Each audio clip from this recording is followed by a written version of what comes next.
People of conviction have always been rare. Today's Morning Minutes in the Bible on Throwback Thursday looks back 40 years to an article on the subject. From Plain Talk Magazine, September 1980. It Is Not in Man by Kevan. When Micaiah was told to prophesy those things which would please the king of Israel, he answered, As Jehovah liveth, what Jehovah saith unto me, that will I speak. 1 Kings 22, verse 14. Isaiah refused to listen to the people when they urged him to prophesy not right things, speak unto us smooth things. He was a spokesman for God, Isaiah 30, verse 10.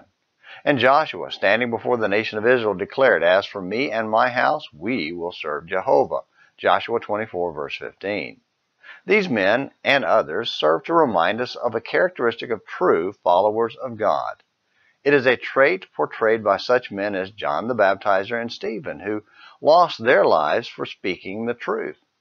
Peter, who declared, We must obey God rather than men, Acts 5:29, also possessed this characteristic, as did Paul, who wrote, We also believe, and therefore also we speak, 2 Corinthians 4:13. The characteristic I refer to is conviction. Conviction, a characteristic once prevalent among Christians and our nation, is rapidly becoming a thing of the past. We are told by scholars of our day that there is no absolute truth, particularly in the religious and moral realm.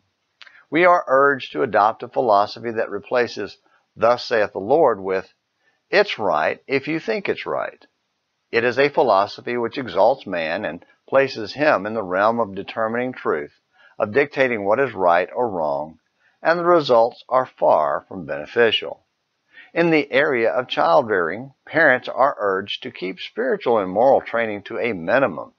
Much better, say the psychologists, to let children decide for themselves when they are old enough. Teenagers are advised to engage in premarital sex only if it's right for them. Some marriage counselors encourage extramarital relationships to strengthen marriages.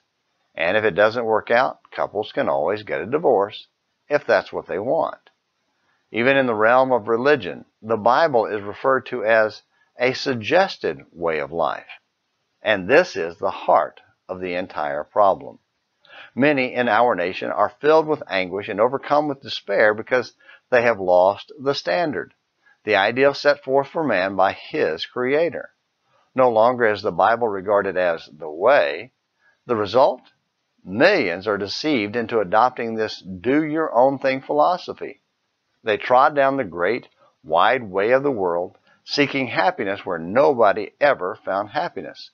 And after futile attempts to find their own way, they end up disappointed and lost, realizing too late that the way of man is not in himself.